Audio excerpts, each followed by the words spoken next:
설교 제목이 다 나같이 되기를 원합니다. 이렇습니다. 부모님들은 자녀에게 이렇게 말할 수 있겠습니까? 누구야? 너는 꼭 나처럼 됐으면 좋겠어. 그렇게 말하실 수 있겠습니까? 혹 그렇게 말한다면 자녀가 뭐라고 대답할 것 같습니까? 혹은 아내가 믿는데 남편이 안 믿어요. 남편에게 여보, 당신이 꼭 나같이 됐으면 좋겠어. 그러면 남편이 뭐라고 할 것 같습니까? 우리가 지금 전도하려고 막 이렇게 이제 관계 맺기 하고 그런데 그분 중에 한 분에게 뭐 친구가 됐든 사장님이 됐든 누구 엄마가 됐든 꼭 나처럼 됐으면 정말 좋겠습니다. 그렇게 말씀하실 수 있겠습니까? 혹 그렇게 말씀하신다면은 그분이 뭐라고 말할 것 같습니까? 말하기도 좀 부담, 두려울 것 같기도 하고 그분이 나한테 대답하는 말은 더 두려울 것 같기도 합니다. 그런데 이제 그런 건 이제 다른 건 몰라도 이렇게는 말할 수 있으면 좋겠습니다. 다른 건 몰라도 나처럼 꼭 나 같은 신앙, 예수 믿고 꼭 나 같은 신앙 가지고 살았으면 정말 좋겠습니다. 요건 말하실 수 있겠습니까? 그것도 대답하기는 좀 곤란하시죠. 그것도 쉽지는 않을 것 같아요. 그런데 그렇게 말할 수 있는 우리 확신이 있고 그런 간절한 소원이 있는 우리 교회가 되기를 간절히 원합니다. 그렇죠. 그건 할 수 있어야죠. 삶의 모습이 나같이 되기를 바란다. 이거는 쉽지 않다면은 그런 건 그렇지만은 그러나 내가 믿는 신앙, 내가 믿는 예수님을 꼭 믿었으면 그리고 나 같은 신앙 가지고 살았으면 좋겠다. 이거는 이제 분명 할 수 있었으면 좋겠습니다. 바울이 지금 이제 오늘 그런 말을 합니다. 이게 지금 이제 재판을 받을 때 하는 말이에요. 바울이 예수님 믿기 전에는 성경을 보면 굉장히 잘 나갔던 사람입니다. 사람들이 이랬던 이제 청년 시절에 그랬었어요. 유대인 사회에서는 율법을 잘 공부하는 것이 요새로 하면 학벌 최고예요. 바울은 당시 최고의 랍비인 가말리엘의 제자였습니다. 그러니까요, 최고의 학벌을 가지고 있는 사람이에요. 또 그는 정통파 유대인입니다. 그거 많이 따졌었어요. 그런 점에서 바울은 나는 정통성을 가지고 있는 유대인이야. 또 바울은 바리새인입니다. 바리새인들이 예수님께 욕먹어서 그렇지 그 당시 사회에 아주 존경받는 종교 지도자들이었습니다. 바울은 청년 때부터 율법 학자고 랍비고 바리새인 종교 지도자이고 이런 사람입니다. 또 바울은 그 당시에 로마 시민권자예요. 성경의 사도행전에 보면은 천부장, 굉장히 높은 그 지휘관인데 군 지휘관인데 그 사람은 돈을 많이 주고 로마 시민권을 샀다고. 바울에게 너는 도대체 어떻게 해서 로마 시민권을 얻게 됐냐고. 나는 태어날 때부터 로마 시민권자라고. 그것도 바울에게는 굉장히 큰 그 사회에서는 굉장히 큰 어떤 그 사회 기득권을 가지고 있는 사람인 셈입니다. 바울은 언어에 능통했어요. 그때 유대인들도 히브리어를 많이 잊어버렸어요. 근데 히브리어 사용할 줄 알지, 아람어 사용할 줄 알지, 로마가 공용어로 쓰고 있는 라틴어 사용할 수 있지. 그 당시 일반적으로 사용했던 헬라어를 능통하게, 이 4개 언어를 능통하게 하는 사람이었습니다. 인맥도 굉장했어요. 사도행전 앞에 보면은 그는 공회, 입법, 사법, 행정 권한을 다 가지고 있는 70인으로 구성된 그 공회의 굉장한 그 인맥을 가지고 있는 사람으로 나옵니다. 그러니까 그것도 젊은 나이에 청년 시절부터 그랬으니까 아주 전도가 유망한 이제 그런 청년이었습니다. 하나님 보시기에도 잘 나가는 사람이었을까? 사람 보기에는 누가 봐도 잘 나가는 사람이거든요. 하나님 보시기에도 잘 나가는 사람이었을까? 그러면 그냥 내버려 뒀을 텐데 그건 아니었던 것 같아요. 그런 사울이 예수님을 만납니다. 아니, 예수님께서 그를 만나 주셨죠. 그러면서 이제 인생 역전이 일어납니다. 그리고 바울이 그렇게 남들 또 막 부러워했고 자기도 자랑스럽게 여기던 것을 미련 없이 아낌없이 다 버립니다. 왜 그러냐면은 훨씬 더 좋은 것, 훨씬 더 가치 있는 것, 그걸 자기가 얻었기 때문에 이걸 미련 없이 버렸어요. 그게 빌립보서 3장 7절 8절에 보면은 그걸 이렇게 말을 합니다. 같이 한번 읽어보시겠습니다. 내게 유익하던 것을 내가 그리스도를 위하여 다 해로 여길 뿐더러 또한 모든 것을 해로 여김은 내 주 그리스도 예수를 아는 지식이 가장 고상하기 때문이라. 예수님을 아는 것, 그게 가장 고상해요. 가장 가치가 있어요. 가장 귀해요. 그거에 비해서 다른 것은 별로예요. 그러니까 이 정말 귀한 것을 얻기 위해서 이 별로인 것을 자기는 기꺼이 미련 없이 버린다는 거예요. 전에는 예수님을 박해했었던 사람이에요. 예수님 믿는 교회를 아주 엄청 열심히 박해했었는데, 근데 예수님 만난 다음에 이 사울에게 인생 역전이 일어났어요. 그래서 뭐 하냐면은 평생을 바쳐서 예수님의 증인으로 살아갑니다. 전에는 바울이 자기 확신이 굉장히 강했던 사람이에요. 근데 그 확신 아니야, 이거는 이게 확신할 게 아니야. 그래서 그는 예수님 믿고 복음에 대한 확신이 아주, 그것이 그를 온통 사로잡아서 그걸 위해 삽니다. 전에는 바울이 자기 확신이 강한 사람이니까 아주 철저하게 자기 중심인 그런 삶을 추구하면서 살아갔던 모습이 나옵니다. 그런데 그가 예수님 만난 다음에 자기 중심, 이건 별게 아닌 거예요, 자기 인생에. 그래서 그는 아주 철저하게 또 뭐예요?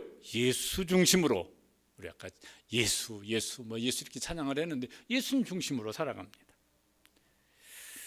바울은 뭐 앞에 막 그 자랑스러운 것들 때문에 그렇게 바울의 모습, 그 이전의 모습을 보면은 자만심에 하늘을 찔렀던 사람 같아요. 그럴 만한 사람인 것 같아요.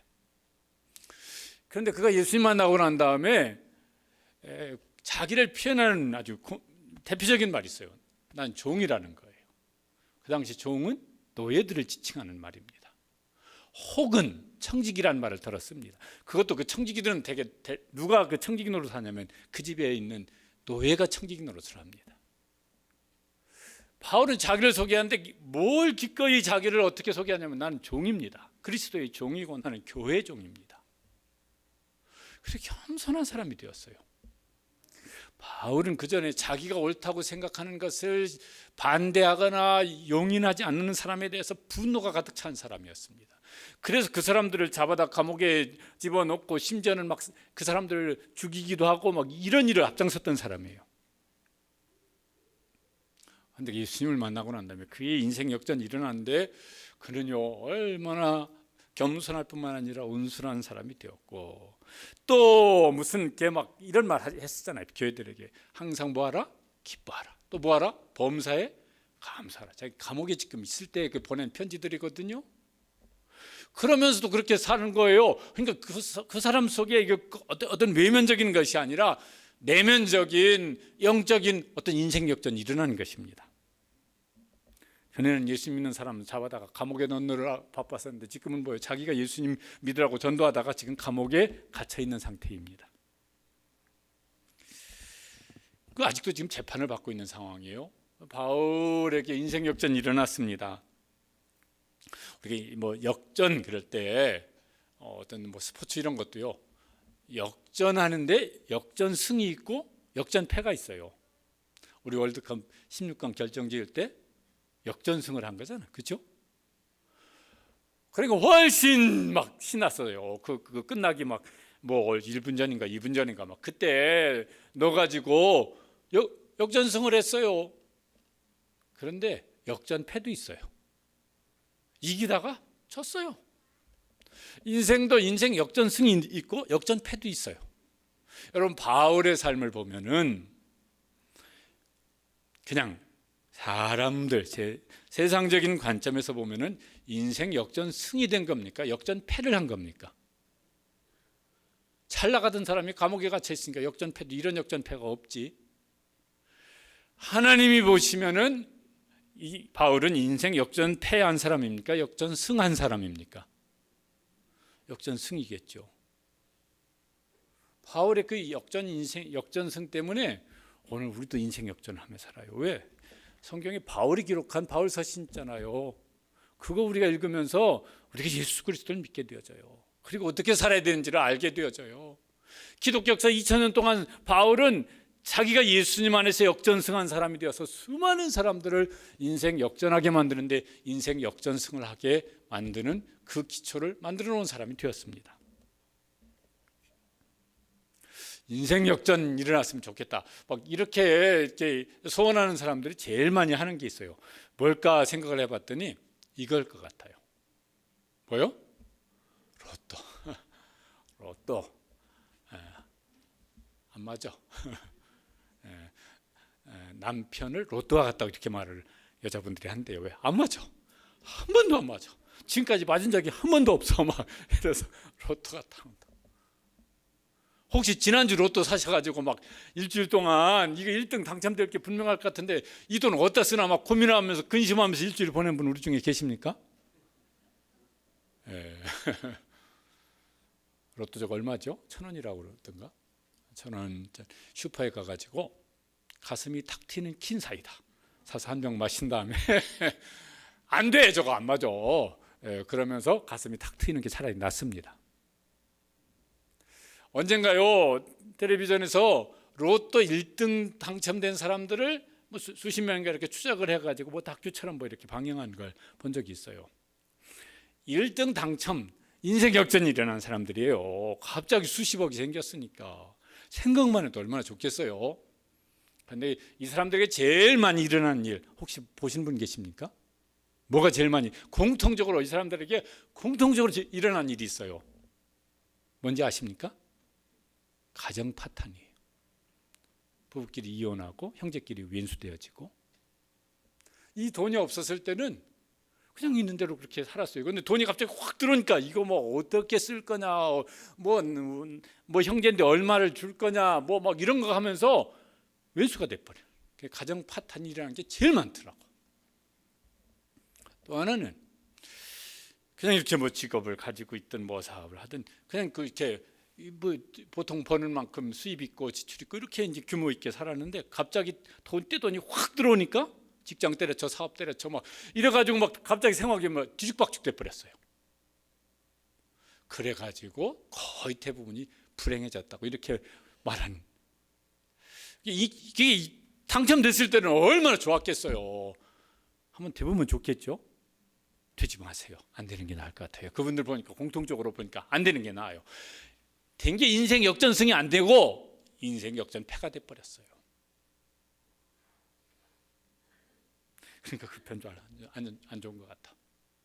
바울은 인생 역전이 일어났는데 인생 역전승이 일어났어요. 자기도 내가 기뻐하니 너희도 기뻐하라 막 이러면서 자기 기쁨 충만하고 소망 충만한 인생을 살았다니까. 그리고 그 결과가 오늘 우리에게도 얼마나 좋은 결과를 주는지 몰라요. 앞으로도 그럴 거예요. 그러니까 대박난 사람이에요. 물론 막 바울처럼 막 뭐가 막 무슨 뭐 역사에 이름이 남을 뭐 획기적인 이런 게 아니더라도 우리 그냥 일상에서 인생 역전이 일어났으면 좋겠어요.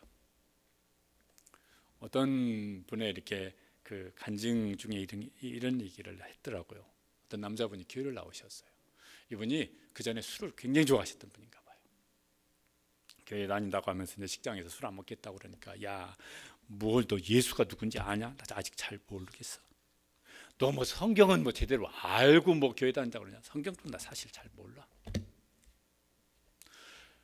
근데 뭐 예수 믿어서 뭐 어쩌고 그러냐? 내가 예수님이 누군지도 사실 아직 잘 깊이 모르겠고 성경도 잘 모르겠는데 한 가지 나한테 달라진 건 있어. 뭐야? 나 술을 안 먹잖아. 내가 술 먹을 때는 그냥 술 취해서 들어가면 그냥 들어간 날마다 부부싸움 대판씩 했는데 그러면 막 애들은 무서워가지고 방으로 다 숨어 들어가서 안 나오는데 내가 술 안 먹고 집에 일찍 들어가니까 부부싸움을 안 하게 됐어. 그러니까 애들이 방에서 내가 들어가면 방에서 나와. 그건 달라졌어. 그러니까 인생 역전이 일어난 거죠. 그죠? 그 집안에 인생 역전이 일어난 거지. 우리 아버지도 50대 예수님 믿었는데 그 전에 아주 술 충만해서 범사에 술 충만, 항상 술 충만, 뭐 이런 일이 많이 있었거든요. 때때로 어머니가 차려주신 밥상이 공중부양을 하고 막 이런 일이 있었거든요. 그런데 예수 믿고 나서 술을 끊으셨어요. 몸의 건강이 너무너무 안 좋은 막 증상이 많았었는데 건강해지셨어요. 그리고 그 시골교회 열심히 섬기셔서 장로로 그 시골교회 섬기시다가 천국 가셨어요. 인생 역전이지 뭐. 꼭 대단하고 유명해야 뭐 인생 역전이겠습니까? 우리가 예수님을 믿기 때문에 예수님을 저는 아직 믿음이 없습니다. 걱정하지 마시고 그냥 사모하는 마음을 가지고 예배 드리시길 바랍니다. 믿음을 주시는 날이 반드시 있을 겁니다. 예수님을 믿으면은 그 믿음이 더 뿌리 깊어질 수 있기를 사모하시고, 그리고 우리의 일상에서든 아니면 인생을 살면서 한 번은 획기적으로든 예수님으로 말미암아 인생 역전이 일어나기를 사모하게 되시길 바랍니다. 그 인생 역전이 인생 역전 승이요. 내가 예수님 때문에 인생 역전 승을 하게 되어지면은 틀림없이 먼저 그 가정에서 부부 사이든 부모 자식 사이든 아니면은 내가 사회에서 무슨 어떤 관계 속에 있으면 그 관계 속에서든 덕을 보는 사람들이 반드시 생길 겁니다. 그러면요, 나도 인생 역전승이지만은 다른 사람에게도 인생 역전에 어떤 발판을 제공하는 일을 할 수 있을 것이에요. 그런 점에서 이제 예수님 때문에 인생 역전이 일어나는, 인생 역전 승이 일어나는 우리 모든 성도들 되시길 주님의 이름으로 축복합니다. 바울이 이제 지금 재판을 받는 중인데, 그 재판장이 이제 로마가 보낸 총독이에요. 베스도예요.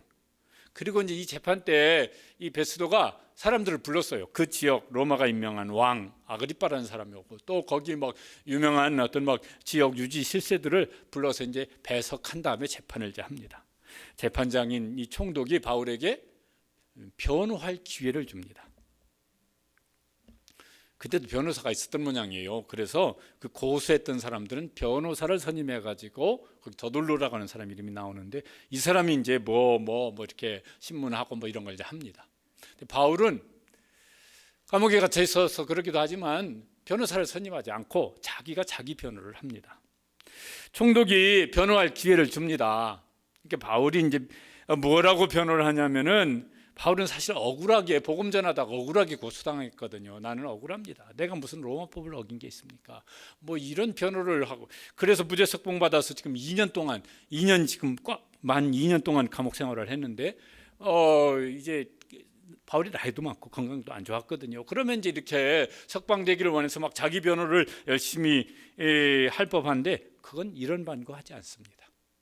그리고 뭐 하냐면은 신앙 간증을 합니다. 자기가 어떻게 자기 인생이 예수님 때문에 달라졌는지, 그 예수님이 어떤 분이신지, 왜 죽으셨는지, 부활하셨는지, 이런 걸요 쭉 얘기를 합니다. 의도가 뭐냐면은 그 재판장인 총독을 전도하려는 거예요. 그 듣다 보니까 이 재판장이 지금 말도 안 되는 소리를 하고 있어요. 아니, 지금 이게 피고가 되어서 2년 동안 감옥 생활을 하고 있으면은 자기 변호를 막 이렇게 어떻게 해가지고, 변호사 없으면 자기가 열심히 자기 변호를 해서 난 죄 없다고 막 이렇게 해가지고 뭐 이렇게 석방 될 수 있는 이런 노력을 해야 되는데 전도하고 있어요. 그래서 냅다 소리를 확 질렀습니다. 그게 24절에 이렇게 돼 있어요. 크게 소리내어 이르되, 같이 읽어보실까요? 바울아, 내가 미쳤도다. 내 많은 학문이 너를 미치게 한다. 바울이 전한 복음을 이 사람은 그냥 학문이라고 말을 한 거예요. 네가 가지고 있는 내 생긴 건 네 학문인데, 그거에 대한 내 지식과 내 확신이 너를 돌아버리게 만들었구나. 이 미친놈아. 이렇게 말을 하는 것입니다. 그렇죠. 재판장이 보기에는 미친놈이 맞을 거예요. 보통이면은 어떻게 하면 뭐 무죄든지 어떻게 하면 형이 적게 하든지 이래 가지고 빨리 석방되기 위해서 변호를 할 텐데, 그랬더라면요 바울이 석방될 수도 있었을 거예요. 왜냐면은 여러분 그 뒤에 32절, 우리가 안 읽었지만 32절에 보면은 그때 그 총독이든 배석했던 사람들이 저렇게 말을 했습니다. 바울이 상수하지 아니하였더라면 어떻게 될 수 있었다? 석방될 수 있을 뻔하였다. 바울이 이렇게 조목조목 나는 이렇게 죄가 없습니다 뭐 이렇게 해가지고 했으면요, 이렇게 해가지고 무죄해가지고 석방될 수 있었다니까. 근데 바울이 그건 안 하고 뭐냐면 전도한 거예요. 전도한 거예요. 그러니까 이 재판장이 보니 미친놈이 맞아요. 바울은 전도하다가 고소당해서 지금 감옥 생활하고 있잖아요. 그런데 또 전도하고 있어요. 바울이 미친 사람이 맞다고 저도 생각이 듭니다. 이상하게 미친 사람은 아니고 이렇게 총독처럼 막 이렇게 이제 뭐 그런 어떤 관점에서 보면은 미친 놈이겠지만은 제가 보기에는 미친 놈이 아니고 미친 분이에요. 복음에 미친 분, 예수님께 미친 분, 자기가 받은 사명에 미친 분. 이분은 미친 분이에요. 그분이 안 미쳤더라면은 우리 바울 사실 못 읽는다니까. 그분이 미쳤어요. 예수님께 미치고 복음에 미치고 자기가 받은 사명에 미친 분이에요. 그러니까 지금요 사람 보기에는 그 미친 짓을 지금도 하고 있는 거예요. 영원 사랑에 미친 분이에요. 뭔가 미친 사람들이 있어요. 그런데 그 무언가 미친 사람들이 거기에 막 이렇게 막 10년이든 20년이든 거 미쳐 살면 무언가를 성취해내는 것 같습니다. 월드컵 이렇게 16강에 진출을 했어요. 아슬아슬하게. 그러니까 기분이 훨씬 더 좋았던 것 같아요. 거기 나오는 선수들 16강에 갔든 못 갔든 32나라인가 그렇죠? 나온 나라가 그 나라 대표 선수. 근데 거기 축구하는 하는 나라가 다 나온 것도 아니에요. 막 지역에서 막 치열하게 또 해가지고 그 무슨 자격이 된 나라들만 나왔어요. 그러니까 저기 나온 나라들 전부 다 그 자기 국가대표로 나온 축구 선수들은 적어도 무슨 뭐 5살 때든 7살 때든 늦어도 10살 때부터 거기 20대 뭐 30대 이럴 때니까 막 10년 20년 축구에 미쳐서 사는 사람들이, 그것도 조금 미쳐가지고는 국가대표 못 됐을 거예요. 완전히 미친 사람들이었을 거예요. 그러니까 그 나라 대표 선수가 된 거지. 다른 사람 보기에는 그 미친 거. 언젠가요 어떤 축구 선수 인터뷰한 걸 봤어요. 그랬더니 뭐 하여튼 뭐 이런 말들 했더라고. 축구할 때는 뭐 어떻게 하냐? 뭐 축구할 때는 당연히 축구를 하고 쉬는 시간에는 축구에 대해서 생각을 하고, 축구 연습이 끝나면은 유튜브 이런 걸 통해서 축구를 공부하고, 잠잘 때는 축구 꿈을 꾸고. 저는 그렇게 생활합니다. 미친 거지. 어디에요? 축구에 미쳤어요. 그러니까 뭐 어디 인터뷰할 만한 선수가 됐을 것 같아요.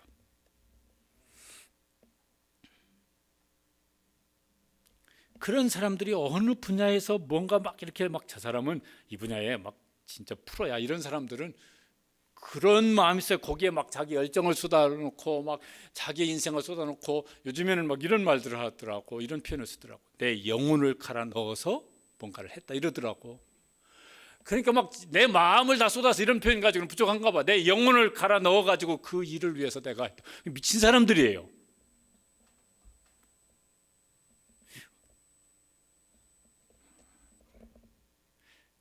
우리는 이제 뭐에 미쳤나? 우리 여기 이제 내일 저녁 모레 저녁 이렇게 이틀 동안요 우리 식분자 수련을 합니다. 저는 당연히 예수님께 미친 목사가 돼야 여러분에게 좋으시겠죠. 제가 축구에 미쳤어요. 그럼 여러분 그런 목사가 설교가 있으면 여러분 좋으시겠습니까?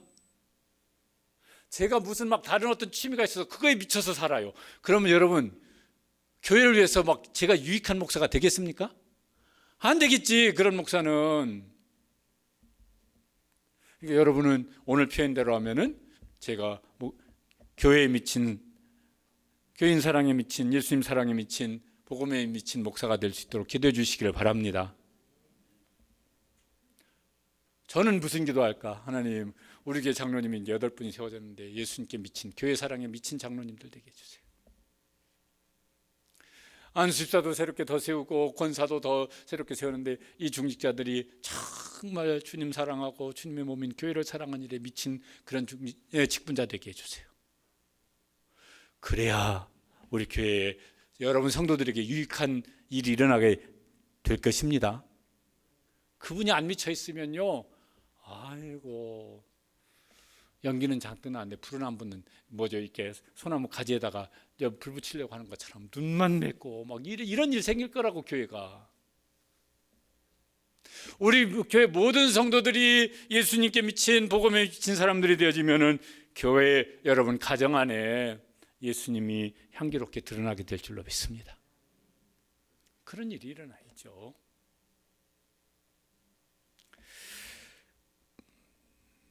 베스도 이 총독이 미쳤다고 바울에게 말하니까 바울이 대답을 합니다. 25절에 보면요, 이렇게 대답을 했어요. 같이 읽어보시죠. 베스도가 가여 내가 미친 것이 아니요 참되고 온전한 말을 하나이다. 당신 보기엔 내가 미쳤겠지만은 나는 정말 참된 것을 알고 있고, 그리고 올바른 정신을 가지고 있고, 그래서 내가 지금 여기서 이렇게 말을 하고 있습니다. 바울은요, 내가 정말 정신 차린, 제 정신을 바르게 차리고 그리고 살아가고 있는 사람이라고 이렇게 확신하고 있어요. 여러분, 누구 말이 맞겠습니까? 믿음이 없는 총독 입장에서 보면은 그 사람 말이 맞아요. 바울은 미쳤어요. 근데 바울 입장에서 보면은 자기야말로 정말 무엇이 옳고 그리고 무엇을 말해야 되는지 자기는 정신 똑바로 차리고 있고, 그리고 정신 차린 말을 지금 하고 있다고. 그래서 지금 뭐예요? 총독에게도 전도하는 거예요. 제정신 차리고 있기 때문에. 예수님 안에서 보면 바울이 제정신이죠. 총독이 제정신이 아닌 거죠. 축구 보면서요, 손흥민 선수 이야기가 자꾸 나오더라고요. 이게 여러분 보셨습니까? 이렇게 얼굴에다가 마스크 쓰고, 저 장면은 뭐냐면은 지금 축구공이 이렇게 날아오는데 뭐 하려고 하는 거예요? 헤딩을 하려고 그러는 거예요. 저 선수가 저 나오기 전에 뭐 몇 주 전인가 이 얼굴이 여기 쪽이 뼈가 몇 조각으로 부셔졌대요. 그래서 수술을 하고 했어요. 근데 무슨 담당 의사가 인터뷰한 걸 보았어요. 저렇게 게임에 월드컵에 출전하는 자체가 제정신이 아닌 거라고. 그냥 미친 짓 하는 거라고. 왜? 저 몸으로 시합에 나갈 수가 없는 몸이라고. 그런데 더더군다나 뭐예요? 공이 날아오는데 여기 뼈가 몇 조각 부셔져가지고 수술한 지 얼마 안 된 사람이 뭐 하고 있어요? 거기다 대고 헤딩을 하고 있어요. 저건 완전히 미친 짓이라고. 의사 입장에서 보면 그렇게 말을 했더라고요. 그래서 그 의사 입장에서 보면 미친 짓일 거예요. 그거 제가 만약 제가 그 부모라고 그런다면 말렸을 것 같아요. 야, 그것도 좋지만은 잘못하면 여기가 다친 거니까 이게 인생에 곤란한 일이 생길 수도 있는 위험한 일이니까 좀 빠져라, 이렇게 할 수 있을 것 같은데. 그런데 손흥민이 국가대표 선수예요. 거기다 보니까 주장이더라고. 주장 완장도 찼어요. 대한민국을 대표하는 국가대표 선수로서, 그것도 주장으로서의 입장에서 보면은 이게 지금 정신 나간 겁니까? 정신을 똑바로 차린 겁니까? 엄청 정신 똑바로 차린 거죠. 그러니까 그 사람이 오는데 그걸 헤딩하겠다고 머리를 뒤밀고 있는 거죠. 어떤 입장에서 그게 미친 것이고 어떤 입장에서 제정신 차린 것이고, 이게 다른 것이지 않습니까?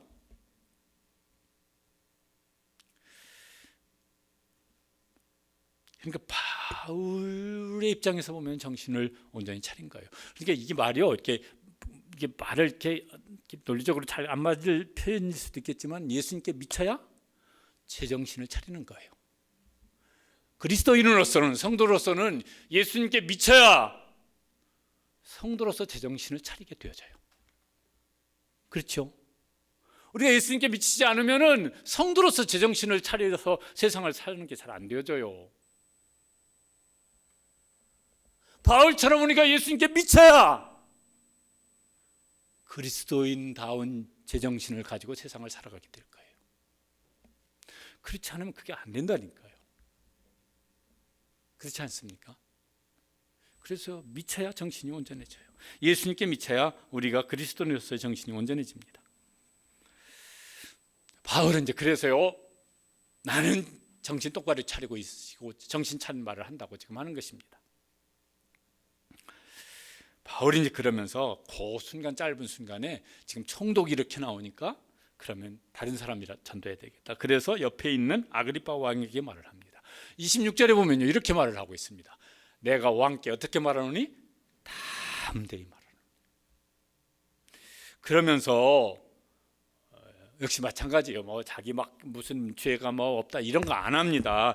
27절에 보면은 이 왕에게 이렇게 말을 합니다. 아그리파 왕이여, 선지자를 믿으시나이까? 믿으시는 줄 믿나이다, 아나이다.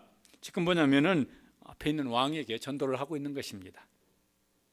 재판만 그 짧은 순간에라도 요 기회 안 놓치고 어떻게든 이제 전도할 기회를, 요 사람이 거부해 그럼 요 사람에게라도 해야지, 지금 그러고 있는 겁니다. 디모데후서 4장 2절에 보면은 저렇게 바울이 실제로 그렇게 했고 또 우리에게 그렇게 하라고 이제 말씀하는데, 같이 읽어보시죠. 너는 말씀을 전파하라. 때를 얻든지 못 얻든지 항상 힘쓰라. 우리도 이제 그래서 해보려는 거예요. 이게 아그리파 왕이 이제 눈치를 챘어요. 그래서 이 사람도 마음이 아직 안 열려 있는 사람, 다친 사람이에요. 그래서 뭐라고 말하냐면은 이렇게 말을 했습니다. 네가 적은 말로 나를 권하여 그리스도인이 되게 하려 하는도다. 내가 몇 마디 말로 나를 권하여서 나한테 지금 예수 믿고 그리스도인 되라고 하는 거구나. 왜 그 말을 길게 서로 주고받을 수 있는 상황이 아니었던 것 같아요. 그러니까 바울이 한 몇 마디라도 해서 이 사람 전도하고 싶었던 거예요. 이 왕이 보기에도 바울이 미쳤다는 생각이 들었을 것 같아요. 변호할 기회를 줬더니 전도하고 있어요. 아니 바울이 뭐요? 전도하다가 감옥에 갇혔다니까.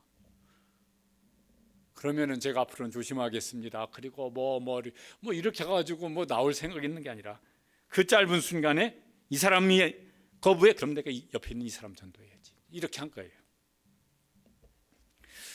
바울이 미친 게 맞아요. 정신이 이상해졌다는 말이 아니라 예수님께 사로잡힌 사람, 말씀에 사로잡힌 사람이 되었습니다. 그래서 거기에 자기 마음을 쏟고 자기 인생을 이제 쏟으면서 살아가려고 하는 것이에요. 사람이 이렇게 옳은 것, 유익한 것에 미치면은 그 사람은 옳은 것을 더 많이 해낼 거예요. 유익한 일을 더 많이 해낼 겁니다. 미치되 이제 막 이상한 거에 미쳐서 해로운 거에 미치면은 그럼 그 사람은 미칠수록 더 해로운 일이 생기겠고 해로운 결과가 생기겠고 이렇게 되겠지만은, 그게 옳은 데다가 유익한 일이라면은요, 그 사람이 거기에 미치면 미칠수록 더 옳은 일들이 많이 생기고 유익한 일이 더 많이 생길 것입니다.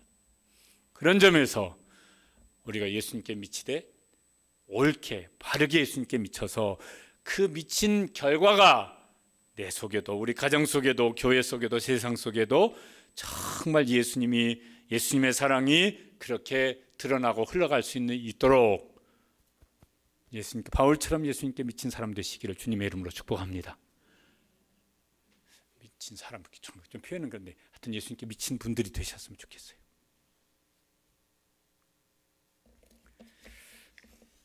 그러면서 바울이 이제 자기 마음속에 평생 있었던 자기 소원이죠. 또 그 소원 때문에 평생 그렇게 살았어요. 그거를 이제 말을 합니다. 29절에 보면은 이렇게 말을 했습니다. 같이 읽어보시죠.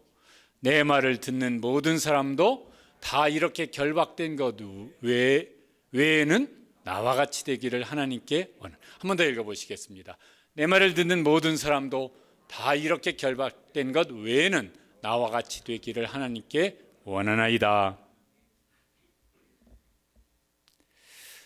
이 말을 듣는 거기 그 재판장과 그 배석했던 사람들이 황당했을 수도 있을 것 같아요. 왜냐하면은 그 사람들은 거기요, 한 사람은 총독, 한 사람은 그 지역을 다스리는 왕, 거기 권력을 잡은 실세들, 요 사람들이 다 배석하고 있었거든요. 그 사람들한테 바울은 지금 뭐예요? 죄수예요. 감옥에 갇혀 있는 사람이에요. 그리고 바울은 손발이 쇠사슬에 매 있었어요. 누가 저 장면을 그림으로 그린 거예요. 저기 지금 잘 안 보이지만 바울이 손에 이렇게 쇠사슬이 길게 매어져 있고, 그 당시 죄수들은 그랬던 것처럼 발도 쇠사슬에 매였을 것이겠고, 저 그림을 저렇게 그렇게 했지만 저 복장이 바울이 개인 복장은 아니었을 거예요. 죄수복 입었을 거예요. 감옥에 갇혀 있으니까. 그런데 그들 앞에 서가지고 뭐 하냐면은 여기 왕도 있고 총독도 있고 잘 나가는 사람, 권력, 명예, 돈 많은 사람 쫙 있는데 나처럼 결박되라고는 하지 않겠지만 그거 빼놓고는 여러분이 나 같은 내가 예수님 안에서 얻은 것들을 당신들도 예수님 믿어서 당신들도 얻고 내가 정신 똑바르고 차리고 살아가는데 당신들도 정말 제정신 가지고 살았으면 좋겠고 나는 정말 복 있는 사람인데 당신들도 그런 복 있는 사람이 되었으면 좋겠고 나는 영원한 생명을 가진 사람들인데 당신들도 영원한 생명을 가졌으면 좋겠고 나는 내 소명이 내 마음속에 내 인생을 붙잡고 있는 소망 때문에 나는 흔들리지 않고 살아가는데 당신들도 그렇게 됐으면 좋겠고 그런 거예요. 거기 있는 총독도요. 그 전임 총독은 총독 지휘를 잘못해서 단기간에 총독이 해임돼서 소환됐어요. 그러니까 이 새로운 총독도 얼마나 불안했을지 몰라. 그 옆에 있는 왕은 총독하고요. 이게 권력 경쟁하는 게 있어요. 그러니까 둘이 여기 있기는 하지만요. 서로 얼마나 치열한 어떤 정치적인 경쟁을 하는 사람들이었어요. 그 옆에 있는 사람들도 언제 그 자리에 있다가 그 자리에 밀려날지 올라갈지 모르는 그런 불안감을 가지고 살아갔던 사람들일 거예요. 바울이 어떻게 말했는지 다 자세히 기록하지 않겠지만 총독이 당신 그 총독 자리 언제까지 있을 수 있을 것 같습니까? 앞에 전임 총독 몇 개월도 안 돼서 총독의 자리에서 잘렸습니다. 그런 거 막 다 알고 있지. 바울도 알고 그도 알고 있고 다 알고 있으니까 여러분이 지금 굉장한 거 가지고 있는 것 같은데 그게 얼마까지 갈 것 같습니까? 그 가지고 있는 것 때문에 지금 마음이 평안합니까? 행복합니까? 얼마나 불안하고 조마조마 이 자리가 언제까지 있을까 막 스트레스 왕창 받으며 살고 있지 않습니까? 그게 여러분에게 복을 줍니까? 그것이 언제까지 계속갈 거라고 확신할 수 있습니까? 다 못하는 것들이지 않습니까? 내가 예수님 믿고 내가 가진 것은 영원한 것입니다. 생명이 영원한 것이고 소망이 영원한 것이고 내게 하나님 주신 축복이 영원한 것이고 내 마음속에 하나님 주신 평안이 영원한 것이고 그래서 나와 같이 되기를 바랍니다. 그걸 말을 하고 있는 것이에요. 우리 속에 예수님 안에서 바울에게 주셨던 것을 고스란히 오늘 우리에게도 하나님께서 은혜로 선물로 복으로 주셨습니다. 그걸 더 알고 더 경험하고 누리며 살아가는 우리 모든 성도들 되시길 주님의 이름으로 축복합니다. 그래서 우리도 이렇게 말할 수 있었으면 좋겠어요. 너 돈 많아? 나 돈 많지 않아. 너무 명예 권력에서 그런 거 뭐 없어. 그거는 아니더라도 부자인 사람 전도하는데 뭘 일부러 가난하라고 하겠어요? 무슨 명예나 권력 있는 사람 전도한다면 그 사람한테 무슨 그 명예 다 잃고 뭐 권력 다 잃어버리라고 그런 말을 왜 하겠어요? 그런 건 말고 바울도 그건 말고예요. 결박된 거 외에는 그건 말고 나같이 되기를 원합니다. 난 예수님 믿고 나한테는 내 인생에 이런 목적이 있고 이런 확신이 있고 이런 기쁨이 있고 이런 평안이 있고 이런 소망이 있고 이렇게 살아야 될 이유가 분명하고 나한테는 그게 있어. 여러분 그거 있으시잖아요. 그 확신이 커져서 다른 건 말고라도 내가 예수 믿고 내 안에 있는 이것을 당신도 갖게 되기를 원합니다. 그런 점에서 나같이 되기를 원합니다. 이렇게 말할 수 있는 우리 시화동산의 성도들 되시기를 간절히 원합니다. 있잖아요, 그게.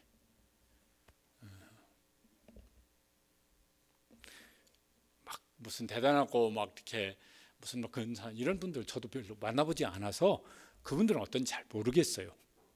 근데 제가 옛날 군대 있을 때 군목으로 있었는데 한번요, 저는 연대 군목인데 사단장이 자기 공관으로 목사 넷을 불렀어요. 그러면서 직접 자기가 고기를 굽더라고. 여러분 군대에서 그거 없는 일이에요. 우리는 밥풀떼기라고 그러잖아. 요거 2계단 중이고 그분은 별을 2계단 장군이에요. 이분이 고기를 구워서 그러면서 이제 막 이렇게 우리 접시에다가 이렇게 다 올려놔줘. 목사님들 드세요. 이러면서 그러면서 한 가지 부탁했어요. 기도해 주세요. 제가 저녁에 전화만 받으면 심장이 털컥하면서 깹니다. 왜? 뭐 부대 사고 났으면 이게 막 자기 또 막 승진 이런 거에 다 영향을 미치는 일이니까 밤에 평안히 잠을 못 잡니다. 그러면서 기도해 달라고 그러더라고. 그분 기독교인도 아닌 분이세요. 그러니까 군대에서 별이면 진짜 하늘의 별이거든요. 근데 마음에는 불안으로 가득 차 있어요. 그래서 기도해달라고. 자기는 기독교인도 아니면서 목사들에게 고기 구워줘 하면서 잘라주면서 우리 접시에 올려놔주면서 드시고 밥값 좀 해주시라고 기도해달라고 그러더라고. 그러니까 그분 한 분만 그러겠어요. 겉으로는 다 별일 없이 살아가는 것 같지만 속으로는 뭔가 이런 게 많은 분들이 얼마나 많겠어요. 그런 분에게 우리가 예수님 안에서 예수님이 우리에게 주신 은혜, 우리에게 주신 영원한 축복들 때문에 당신도 나와 같이 되기를 원합니다.